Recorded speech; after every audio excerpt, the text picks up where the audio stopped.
Bonjour les amis. Alors aujourd'hui, je vais vous présenter un cours concernant le tétanos. Donc pour le plan de cours, on commence toujours par l'introduction, l'épidémiologie, la physiopathologie, la clinique, les complications, traitement et la prévention. Comme d'habitude, dans l'introduction, euh, il faut faire la définition, il faut faire un résumé sur le cours. La définition, l'épidémiologie, la clinique, diagnostic, un mot sur traitement, un mot sur la prévention. Donc, on commence par la définition. Donc, la définition, c'est quoi le tétanos? Tétanos, c'est une toxi-infection. Donc, dans les maladies infectieuses, toujours, parfois, on trouve l'agent responsable, c'est une bactérie, ou bien virus, ou bien parasite. Parfois, c'est la toxine qui est responsable de la maladie. Donc, dans cette pathologie, c'est une toxi-infection. Comme dans la typhoïde, c'est une toxi-infection. Donc, lorsque la toxine c'est le responsable de la maladie, on dit que c'est une toxi-infection aiguë très grave due à une exotoxine neurotrope de Clostridium tetani non contagieuse et euh, non immunisante. Donc, un point aussi très important que c'est une maladie à déclaration obligatoire. Il ne faut pas oublier de dire que lorsque la maladie est une maladie à déclaration obligatoire, évitable par la vaccination. Un mot sur la physiopathologie, on dit que les spores pénètrent par blessure traumatique, c'est le port d'entrée. Le plus souvent, c'est par section du cordon ou bien injection en IM, bien la chirurgie. Donc, à l'entrée de ces spores, ils vont par la suite sécréter ces exotoxines. Les cas disparaissent dans les pays développés. Donc, le tétanos est un problème de santé dans les pays en voie de développement, touche environ de 0,7 à 1 million de personnes par an, avec une mortalité entre 11 à 50% chez l'adulte. Le tétanos néonatal qui est dû généralement à la section ombilicale, c'est la forme la plus grave et la plus fréquente. Touche environ de 220 000 enfants et avec une mortalité imagée de 90%. Donc l'objectif de l'OMS, c'est éradiquer cette tétanos néonatal bien sûr par la vaccination systématique de toute femme enceinte. On passe au chapitre de l'épidémiologie. Dans l'épidémiologie, toujours l'agent causal, le réservoir, le mode de transmission, et un peu sur la géographie ou la situation épidémiologique de la maladie. Pour l'agent causal, c'est une bactérie, Clostridium tetani. Le Clostridium tetani, on a environ quatre types. On a Clostridium tetani, on a aussi Clostridium de botulisme et Clostridium difficile et Clostridium de perfringens. Cette pathologie, c'est Clostridium tetani qui est responsable de la maladie. C'est une bacille gram-positive anaérobie stricte, ubiquitaire et sporulée. C'est spore très résistant dans le sol humide et elle est toxinogène, c'est-à-dire elle est responsable de la sécrétion de exotoxines. Donc on a deux formes, la forme sporulée, c'est la forme de résistance. Toujours, les spores sont de la forme de résistance. Et la forme végétative, c'est celle qui est responsable de la maladie. Le réservoir, c'est une germe ubiquitaire, c'est une bactérie tellurique présente dans le sol et les fessiers animales comme cheval, les bovins et les ovins. Pour le mode de transmission, on dit que toute plaie tétanomique peut constituer une porte d'entrée de tétanos. Quoi que ce soit cette plaie, soit une plaie d'injection en IM, ou bien toxicomanie, ou bien leishmaniose, ou bien traumatisme, bien. Donc la contamination se fait par pénétration de spores tétanés à travers une effraction tétanomique. 20% des cas de porte d'entrée peut passer inaperçus, Donc, pour le tétanos, ce n'est pas une maladie transmissible interhumaine. Elle touche surtout les gens qui non ou incorrectement vaccinés. Le tétanos, le tétanos a un risque majeur après les grandes catastrophes comme le tsunami, les guerres, etc. Pour les pays développés, le tétanos touche surtout les sujets âgés plus de 60 ans parce que ce sont les sujets qui n'ont pas reçu la vaccination. Et dans les pays en voie de développement, touche en principe tout l'âge et surtout les nouveau-nés. Donc, on a beaucoup des formes néonatales. On passe à la physiopathologie. Donc, la physiopathologie, comme on a déjà dit, que c'est les spores qui pénètrent à travers d'un port d'entrée qui est anémique. Après la pénétration des spores, ils vont évoluer vers une forme végétative. La forme végétative qui est responsable de sécrétion de deux exotoxines. Deux exotoxines, ce sont le tétanolysine et le tétanospasmine. Pour les tétanolysines, c'est un hémolysine qui a une propriété antiphagocytaire et tétanospasmine qui est responsable de la contraction musculaire. Donc, on va intéresser beaucoup plus par le tétanospasmine, qui est une toxine difficile neurotrope. Comment il va réagir? Il va remonter de façon centripète le long de l'axone vers les cornes antérieures de la moelle épinière. Les cornes antérieures qui est responsable de la motricité.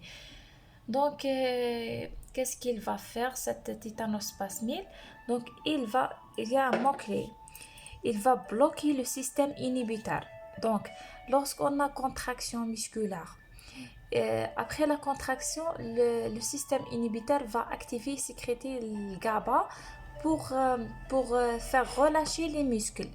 Donc, cette tétanospasmine va bloquer le système immunitaire de GABA. Donc, elle va entraîner une contraction continue du muscle.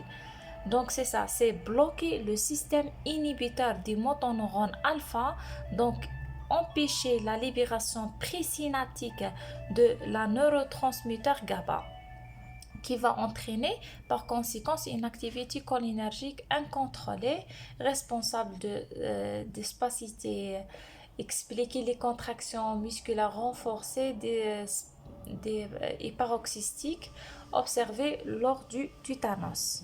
Donc c'est ça la physiopathologie. Gardez en moi cette phrase, c'est le tétanospasmine va bloquer le système inhibiteur de motoneurone alpha pour empêcher la libération du GABA. Donc, par conséquent, on va avoir une activité cholinergique incontrôlée. Donc, par la partie de la clinique, on a trois phases, l'incubation, l'invasion et la phase d'état. Pour l'incubation variable entre 1 à 15 jours, parfois même un mois. Donc, c'est quoi la période d'incubation? C'est la période qui sépare la plaie tétanogène et la contraction. Donc, plus cette période d'incubation courte, plus le tétanos est grave. Pour la phase d'invasion dure de quelques heures jusqu'à 48 heures. C'est la phase qui sépare le trismus et la contraction générale. Donc, la phase d'invasion caractérisée par le trismus. C'est quoi le trismus? Le trismus, c'est une contraction du muscle masséter. Elle est peu douloureuse, bilatérale, permanente et invisible.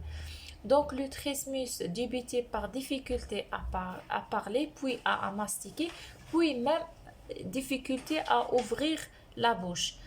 Donc, toujours lorsqu'on parle de la contraction, on a trois caractéristiques. Là, est-ce que c'est douloureux ou pas? Est-ce que c'est permanent ou pas? Est-ce que c'est invisible? Pour le trismus, la douleur, c'est pas vraiment intense, c'est peu douloureux, mais elle est permanente et invisible. C'est ça. Parfois, dans cette phase, on va avoir contraction pharyngée ou bien de muscles, euh, muscles faciés, dans une rire sardonique. C'est ça. La phase d'état, on passe à la phase d'état. Dans la phase d'état, on a trois signes: contraction générale, les spasmes et les troubles neurovégétatifs. Pour les contractions généralisées, toujours les caractéristiques, cette fois-ci, sont permanentes, douloureuses et invisibles avec raideur rachidien. Les membres supérieurs, c'est un aspect très caractéristique de membres supérieurs en flexion et les membres inférieurs en hyperextension. Pour les spasmes sont renforcement paroxystique de tonus survenant spontanément ou à l'occasion de stimuli souvent minimes comme la lumière, les bruits, les soins médicaux, etc. Ils sont douloureuses. On a deux aspects de spasme, soit tonique, soit tonico-clonique. Pour tonique, c'est au renforcement généralisé du contractile dans l'attitude caractéristique de l'obstitonus. Pour l'aspect tonico-clonique, on va voir des mouvements cloniques des membres. Ces spasmes peuvent être à l'origine d'un arrêt respiratoire par spasme glottique ou par blocage musculaire thoraco-abdominal. C'est ça. Le dernier signe, c'est les troubles neurovégétatifs. Les troubles neurovégétatifs caractérisés comme une bradycardie, tachycardie, hypotension, hypertension, des sueurs, c'est ça. C'est un état de dysautonomie qui peut être l'origine d'un arrêt cardiaque. C'est ça. Maintenant, l'évolution. L'évolution, il faut garder aussi le mot descendante. L'évolution de la contraction est descendante, c'est-à-dire commence par mâchoire, puis la face donne une rire sardonique, puis le pharynx donne une dysphagie, une stase salivaire, puis le cou va donner une tête en hyper-extension, les muscles de larynx, difficulté respiratoire, asphyxie, puis les muscles rachidiens donnent cet aspect de obstitonose, puis les membres supérieurs très caractéristiques en flexion, le membre inférieur en extension, abdomen en bois. Six contractions sont caractérisées par déclenchées par divers stimulus très puissants et peuvent causer des fractures, parfois des lésions musculaires, ligamentaires graves, etc. Pour l'évolution, parfois le décès survient par soit spasme laryngé, soit arrêt cardiovasculaire, soit encombrement trachéobronchique, parfois apnée et par des troubles neurovégétatifs. La mortalité aussi liée soit à des infections nosocomiales, soit des complications thromboemboliques, soit par le toxine directe, l'effet de toxine qui est responsable de myocardite. Les séquelles de cette pathologie, soit des fractures, soit tassements vertébraux, soit ankylose articulaire, les ruptures tendineuses et la calcification osseo-articulaire. Maintenant, on passe les formes cliniques. On a la forme la plus fréquente et la plus grave, c'est la forme néonatale. Euh, donc, euh, euh, Elle est totalement évitable par la vaccination de la mère surtout lorsqu'elle fait un rappel pendant la grossesse. Survient chez l'enfant en général de mères non immunisées. Le cordon d'entrée, c'est le pli ombilical après section non stirée du cordon. Cliniquement caractérisé, donc le débit après 3 à 14 jours après la naissance.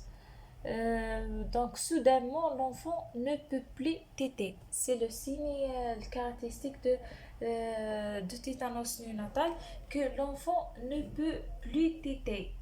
il devient irritable. Parfois, on observe des convulsions. La mortalité est estimée à 95% si le nouveau-né ne reçoit pas le traitement. On a une autre forme, c'est le tétanos céphalique de Rosé, donc secondaire à une plaie de la face ou de l'oreille, se manifester par trusmis associé de contractions, parfois paralysées de face. Paralysie faciale homolatérale à le port d'entrée. Donc, on a des critères de mauvaise pronostic. Les critères de mauvaise pronostic, comme je t'ai déjà dit, c'est le tétanos néonatal. Le port d'entrée, c'est le port d'entrée en IV, comme les toxicomanies ou bien en IM. L'incubation courte, l'extension courte, les spasmes sévères dès l'admission, la fièvre dès l'admission, la tachycardie dès l'admission. Ce sont des critères de mauvaise pronostic. On a aussi classification de molaire qui est 3 grades, 1, 2, 3. Le premier grade, c'est la forme fruste, caractérisée par trismus seulement, pas de troubles respiratoires, c'est ça, c'est le trismus dans cette phase de cette groupe. Le groupe 2, c'est la forme aiguë, caractérisée par trismus raideur rachidium, contraction généralisée, troubles respiratoires, dysphagie, etc. La forme grave, le groupe 3, c'est contraction généralisée, trouble. Ici, on trouve un bloc thoracique avec une dysphagie intense et paroxysme tonico-clonique spontané. Donc, c'est ça pour la classification. On passe directement aux complications. Les complications, on a des complications respiratoires telles que les apnées, les pneumonies, la laryngospasme, spasme thoracique, détresse respiratoire. Complications de l'exsudation de la ventilation et la trachéotomie.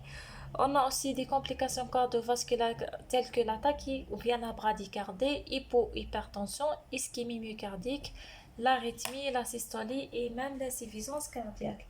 Des complications rénales telles que les infections, bien l'insuffisance rénale aiguë, les infections nosocomiales telles que pulmonaires dues à la ventilation surtout, et sepsis.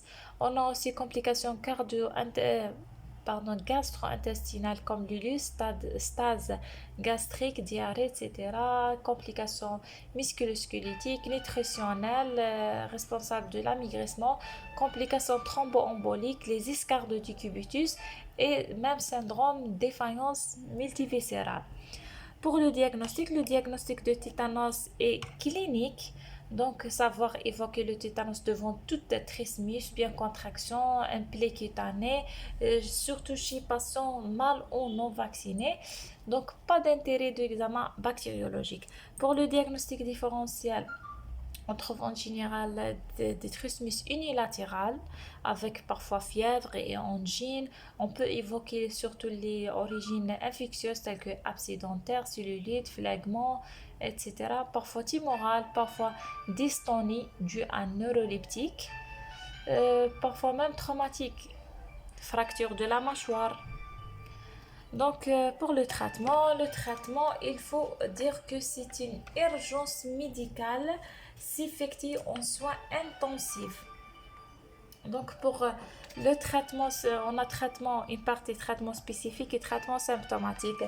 Pour le traitement spécifique, surtout la syrothérapie, soit humain, soit équine, s'effectue en IV ou bien en IM. Traitement, la vaccination anti-tétanique systématique pour prévenir la récidive de tétanos car le tétanos n'est pas immunisant. Donc, une dose en subcutané dès le premier jour, en site différent que c'est pas le même site de la sérothérapie. N'oubliez pas le traitement de port d'entrée par désinfection ou bien parage d'extension et l'antibiotique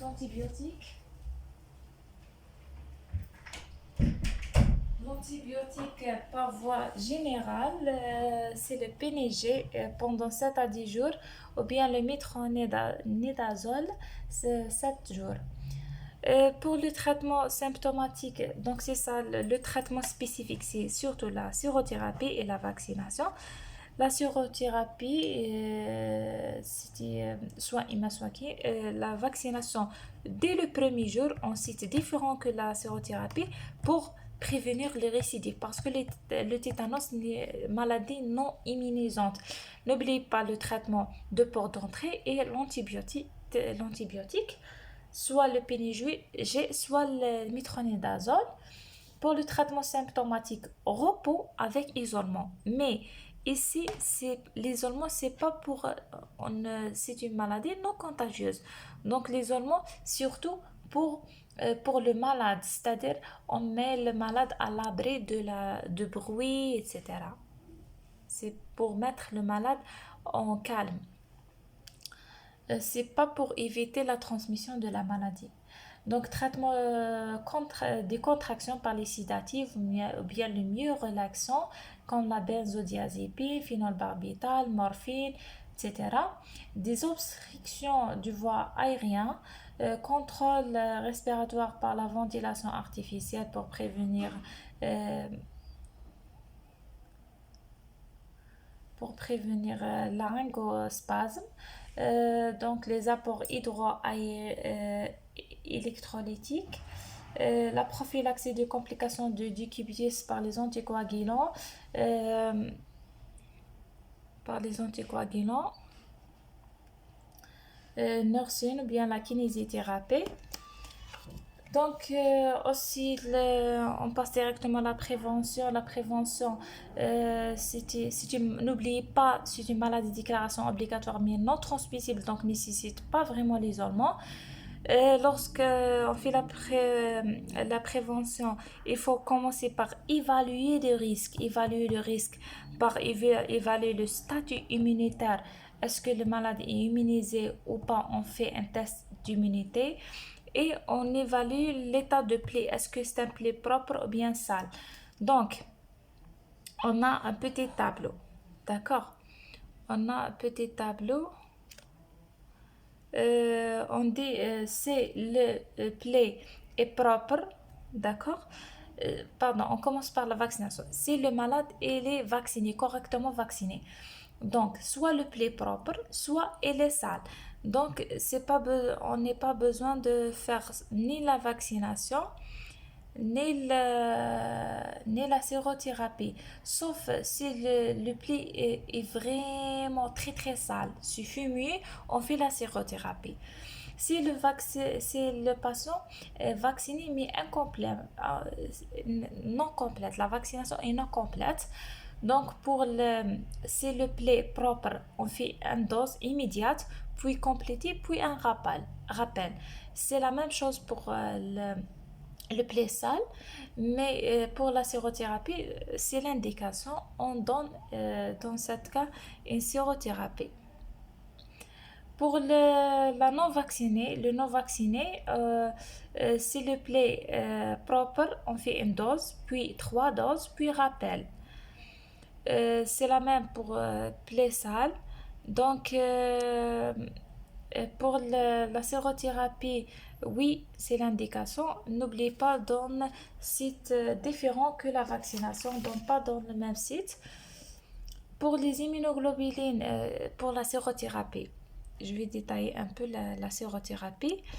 Pour la sérothérapie antitétanée, pour les doses, 250 unités en IM si le plaie vit dans les 24 heures, ou bien 500 unités en IM si le plaie est très sale, ou bien vu après 24 heures. C'est ça. Et c'est tout. Et merci.